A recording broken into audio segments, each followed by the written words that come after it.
नमस्कार, सादर जय जिनेंद्र। क्षमा ब्रेकिंग जैन न्यूज प्रतिदिन प्रातः, दोपहर एवं रात्रि में देश भर से संपूर्ण जैन समाज से संबंधित सही और सकारात्मक समाचारों के लिए देखना और सुनना न भूलें। साथ में आपसे विनम्र निवेदन है कि यदि आपने इस चैनल को सब्सक्राइब नहीं किया है तो कृपया अवश्य कीजिए और शेयर और लाइक करके धर्म प्रभावना में सहयोगी एवं सहभागी बनिए।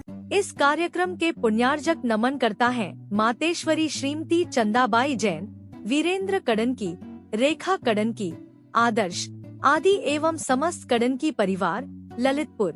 10 नवंबर को यहाँ एक बहुत हिंसाकारी घटना हुई।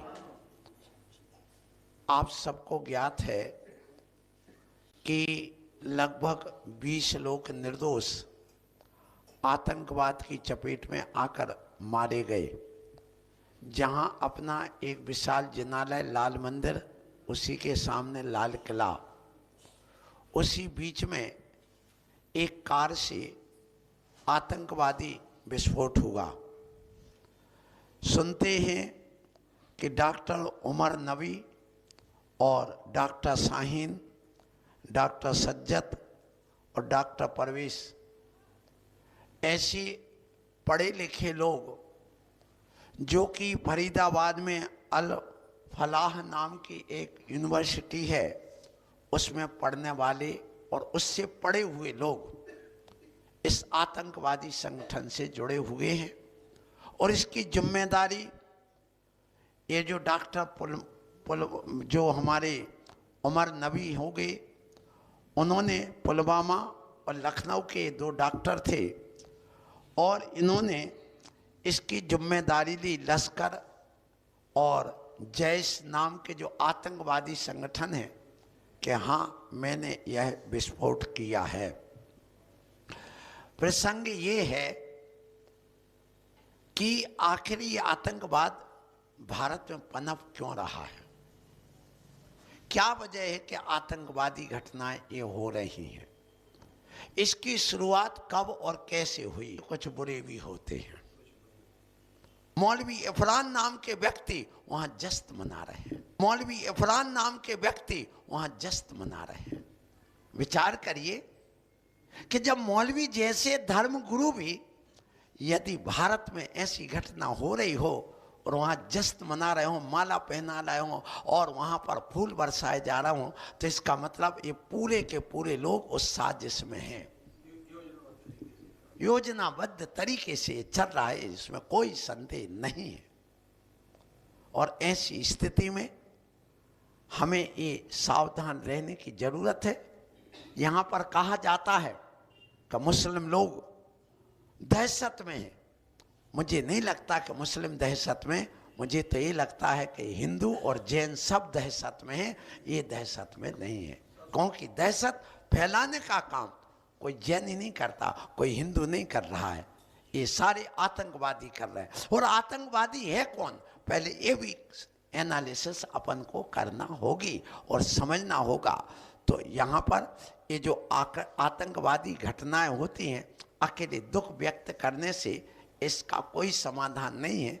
जब तक ये इस पर कड़क कानून नहीं बनेगा, कदम नहीं बढ़ाए जाएंगे, जैसे को तैसा नहीं बनेंगे, तब तक ये आतंकवाद मिटने वाला नहीं है।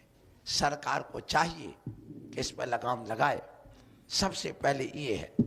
और ये सिर्फ इसलिए जातिवाद अपने मजहब को बढ़ाने के लिए, अपने आप का रुतबा दिखाने के लिए, इस देश को और टुकड़े करने के लिए, इस देश में अपना परचम रहलाने के लिए ये आतंकवाद फैल रहा, और कोई कारण नहीं है।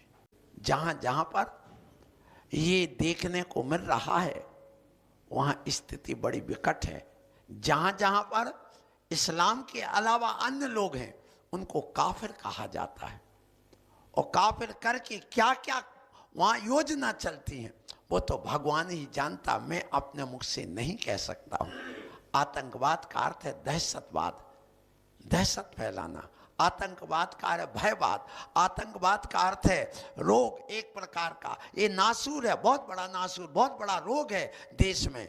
और धमकी, हिंसा की गतिविधि तैयार करना, ये है आतंकवाद। यद्यपि हमारे आचार्यों ने भी कहा है, ये भले ये 17वीं शताब्दी में 18वीं शताब्दी में आतंकवाद शब्द का प्रयोग इन्होंने किया हो, लेकिन हमारे आचार्य हुए पूज्यपाद स्वामी ने, उन्होंने सिद्ध भक्ति लिखी है, उसके 8वें नंबर की कारिका में लिखा है स्पष्ट, आतंकारते अभावे तदो समन भेष जा नरतावत।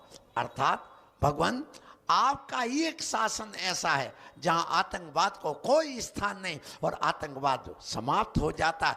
अनेकांतवाद और स्यादवाद से आतंकवाद समाप्त होता है और आपकी वाणी में वो ताकत है, इस अहिंसा में वो ताकत है कि वह आतंकवाद को मिट सकते हैं, मिटा सकते हैं।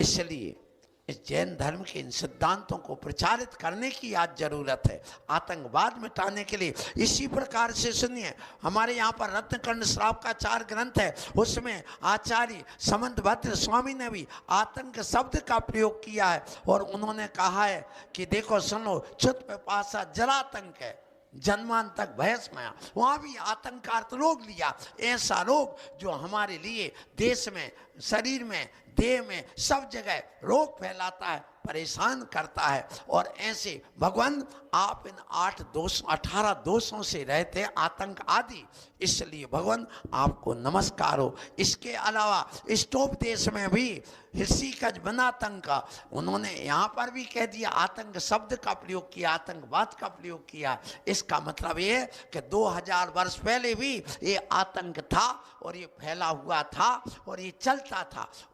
हिंसक गतिविधि जहां पर की जाती है देश में, वो सब आतंक की श्रेणी में आता है।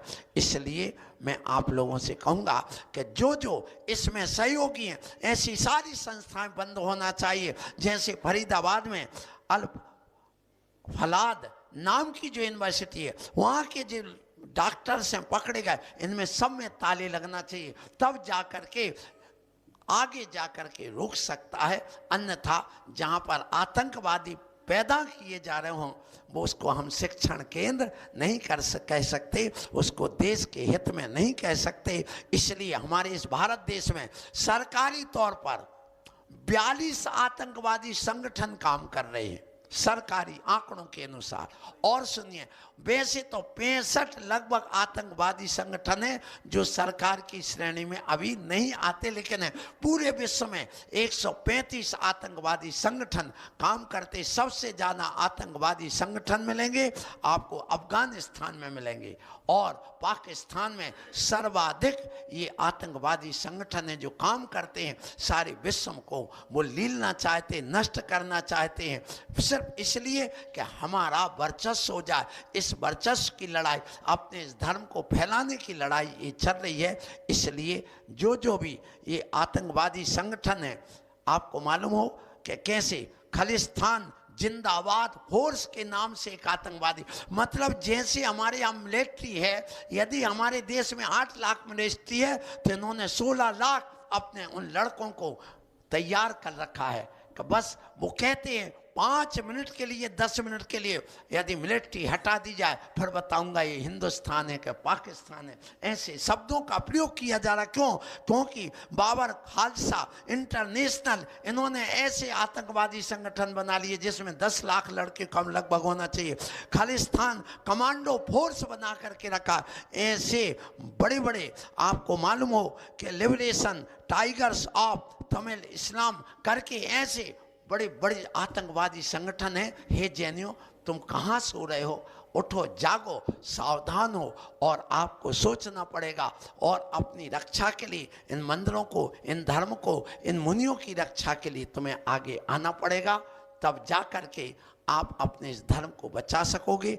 अन्यथा तो ये आतंकवादी संगठन बढ़ते चले जा रहे हैं और बढ़ते चले जाएंगे। तुम्हें इस देश में रहना बड़ा मुश्किल हो जाएगा यदि इस पर लगाम नहीं लगाई जाए गीत सरकार के द्वारा, तो बहुत बड़ी स्थिति बिगड़ने वाली है। सो आप लोगों से कहूँगा, ऐसे जब जब ये घटनाएं होती हैं बड़ा दुख होता है। मैं उन सब आत्माओं को शांति के लिए नमोकार मंत्र पढ़ के, ओम की ध्वनि करके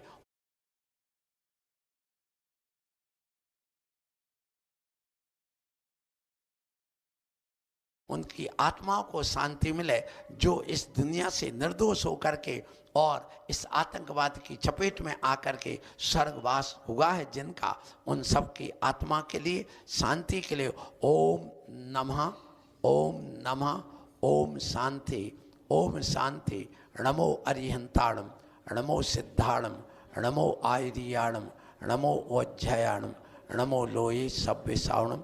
हे भगवान, इनकी आत्मा को शांति मिले और ये इस दुनिया में आकर इस आतंकवाद को मिटाने के लिए अपना कदम बढ़ाएं। जो जो आत्मा इस आतंकवाद की चपेट में आकर निर्दोष होकर के भी अपने जीवन को तबाह किया है, नष्ट हुआ है जिनका जीवन, उनका पुनर्जन्म होकर के और वे इस देश में, विश्व में शांति लाएं, ऐसी मैं भावना करता हूं।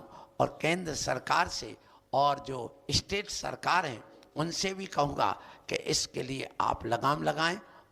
क्षमा breaking Jain news YouTube channel पर विज्ञापन देकर धर्म प्रभावना में बने सहभागी।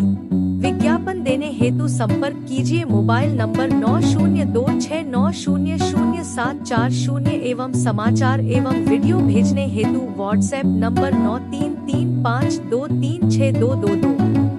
क्षमा breaking Jain news YouTube channel देखने के लिए आपको बहुत बहुत धन्यवाद। सादर प्रणाम, सादर जय जिनेंद्र।